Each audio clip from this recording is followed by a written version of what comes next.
sociedad cada vez más posmoderna, si es que eso existe, donde, bueno, los estilos de vida de las personas también van cambiando. No estamos en los años 60, no estamos en una sociedad, digamos, más simplificada, sino que se crean estilos de vida, se crean subgrupos, tribus urbanas, minorías religiosas, se crean muchos tipos de engranajes sociales que a veces se nos escapan y que descubrimos solamente cuando nos asomamos a determinados sectores sociales, pero que están también presentes en una sociedad como la vasca y que a veces nuestros grandes conflictos políticos a veces tapan más que en otros sitios. Seamos conscientes de que eso también se produce. El porcentaje de extranjería que tenemos en la Comunidad Autónoma Vasca, según estos últimos datos que me ha referido amablemente Ikuspegi, en la Comunidad Autónoma Vasca, según esto, 6,9, en la Comunidad Foral 10,7 de porcentaje de extranjeros según el 2012. Comparado con el porcentaje del 98, el salto es espectacular. El contexto social en el que nos movemos es, por tanto, el de base de la multiculturalidad, y que es definitiva y permanente. Primera, la solución que tenemos que hacer, no vivíamos, nosotros nunca hemos vivido en una sociedad homogénea, pero es que esta pluralidad va a ser mayor, definitiva y permanente. Toda cultura y todo diseño cultural conlleva límites y restricciones. Entonces hay cosas que podemos hacer, que culturalmente nos sociedad también, y otras que están mal. Y serán los límites de nuestra cultura los que nos dirán qué entra dentro de lo bueno, qué entra dentro de lo malo. Pero cuando hablamos de cultura y por tanto de diversidad cultural, estamos hablando de dónde están los límites que cada uno pone a las cosas. La diversidad se ve desde el origen, muchas veces como una especie de problema, de castigo, de obstáculo, de hándicap, y no precisamente con el discurso políticamente correcto de que es algo positivo y qué bien que tenemos diversidad. El modelo clásico tradicional del asimilacionismo, de decir, bueno, el que llega, estamos hablando, pensando sobre todo básicamente en inmigración, el que llega se tiene que adaptar a lo que hay allá donde llega. Ese es el asimilacionismo que de alguna manera empezó a tener mala fama ya en los 60, 70, y entonces, apareció con Canadá al frente el multiculturalismo como un nuevo enfoque, una nueva política de gestión de la diversidad y de reconocimiento de la legitimidad de todas las culturas, las diferencias, las formas de ser, integración de todas ellas en la medida de lo posible en el espacio público y en la gestión de lo público.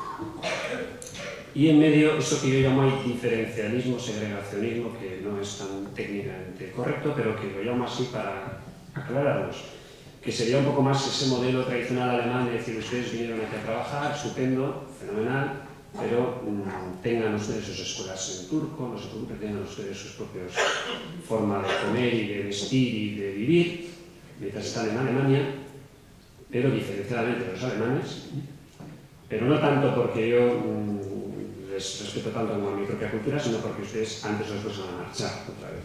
Entonces, ustedes mantengan lo suyo, mantengan un trozo de Turquía aquí para luego volverse a Turquía el día de mañana. Y entonces separamos, segregamos, diferenciamos el tratamiento de los de dentro y los de fuera de la comunidad.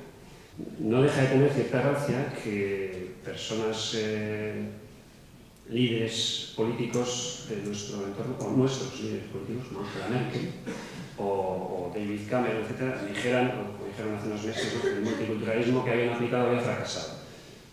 Bueno, Reino Unido todavía un poquito más, pero Alemania no ha aplicado multiculturalismo, si entendemos el multiculturalismo como hay que entenderlo.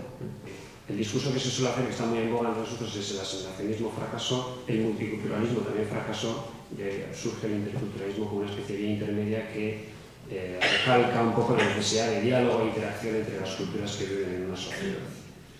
Yo creo que eso pone al asimilacionismo y al multiculturalismo en dos extremos que no se corresponden con la realidad, creo que no son comparables. En cualquier caso, el multiculturalismo, desde su origen, en Canadá en el 71, claramente plantea la necesidad de interacción y de diálogo entre grupos.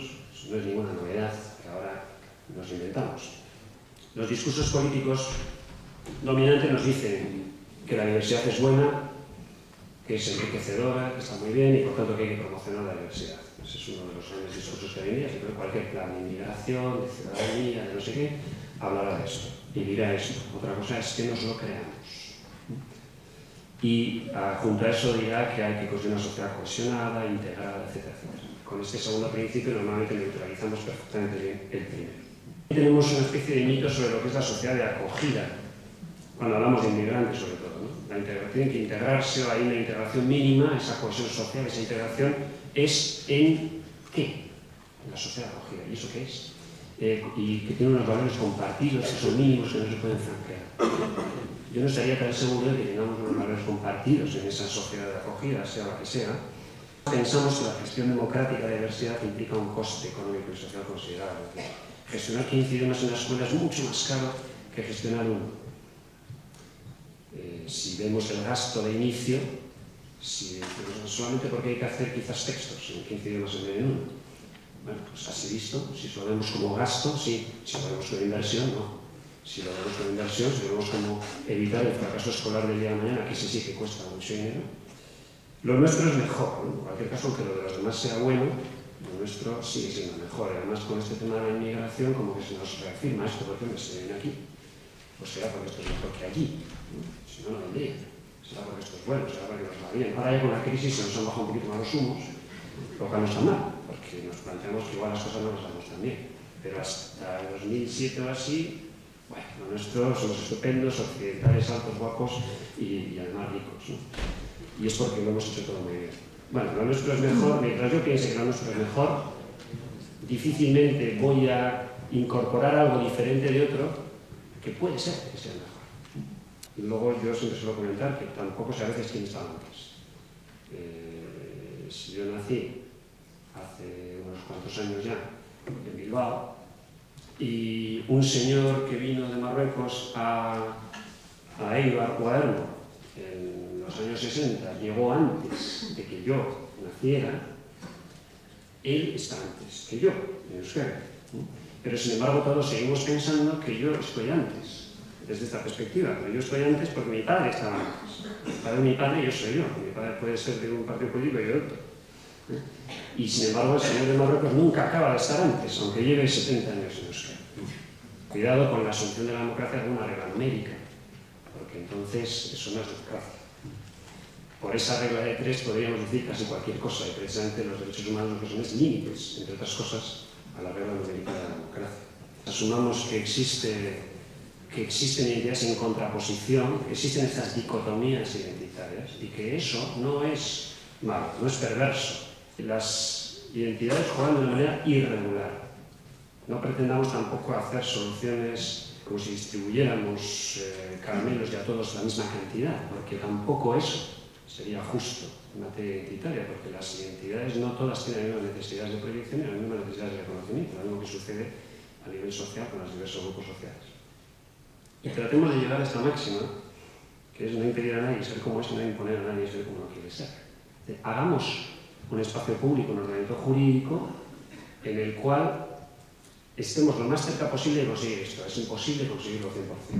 En cualquier caso, lo público tiene un papel muy importante. Si el sustrato social es plural, se debe incorporar la diversidad en la aplicación de los derechos. Es decir, los derechos que nosotros reconocemos como derechos básicos, sean civiles, políticos, sociales, económicos, culturales, tendrán que pluralizarse, tendrán que flexibilizarse para poder ser dados al máximo número de identidades posible.